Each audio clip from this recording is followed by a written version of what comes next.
All right, joining us in our studios in Nairobi is Rauf Mazudi, UNHCR representative in Kenya. Thanks for your time today, Rauf.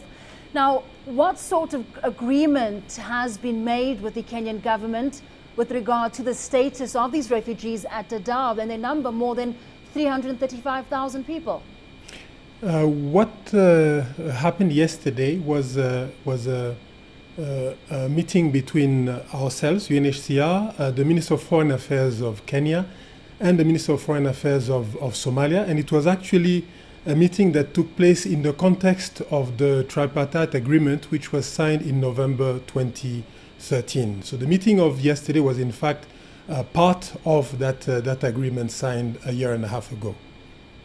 And looking at that agreement, what are the stipulations of it? Does it include voluntary repatriation or a forced relocation of Somali refugees? Absolutely. It foresees a voluntary repatriation of Somali refugees, not just in Dadaab, but from wherever they are in the country. And back in November 2013, when we met here in Nairobi, and the signing of the agreement was actually witnessed by the Deputy President, it was very clear that the return would be voluntary and would take place in conditions of safety and dignity, meaning that returnees would have access to basic services when going back to their places of origin. Now, Rauf, what is the end goal here? Will Dadaab effectively be closed? What happens to the people who don't want to return to Somalia? As I said, the return is voluntary, so refugees who opt not to return to their places of origin for various reasons will continue to be provided with protection by the government of Kenya. And this is clearly put in the tripartite agreement, which we signed a year and a half ago. Will this continue at the existing refugee camps in Kenya? I couldn't hear you, sorry, say it again. Will the people who remain in Kenya, will they be allowed to continue to stay at the existing camps in the country?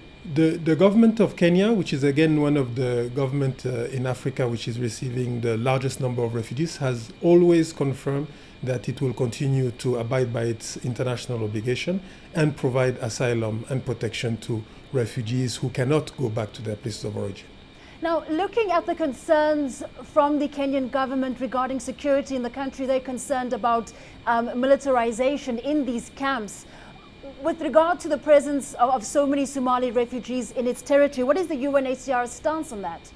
What we've been doing so far is to provide additional support to the government, realizing that Dadaab is a very large location with a large population, 350 or close to 350,000 people, and such a location requires additional security measures like any large middle town here in the country, and we'll continue to provide specific support that we are receiving from the international community to the Kenyan government to ensure security in Dadaab.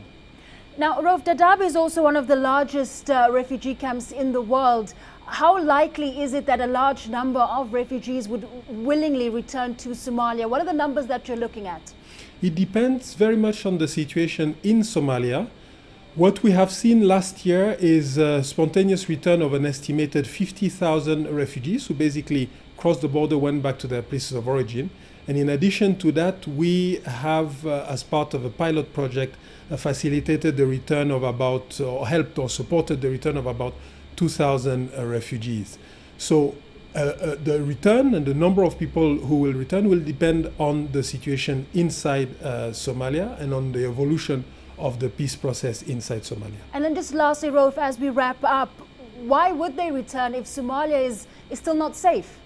I think Somalia has to be seen as a very diverse place. There are parts of Somalia which are safe but lack basic services or support from the international community to get basic services. The focus that we should place is on trying to make sure that people who have been away from their country for more than 20 years can eventually return. What we owe to them is to make sure that they will one day be able to go back to their places of origin. And this tripartite agreement is about this. It is not about forcing refugees to return. It is about allowing those who are in a position of going back to their places of origin and want to go back to their places of origin to do so. And for that, there must be much more support by the international community in places of return than there has been thus far.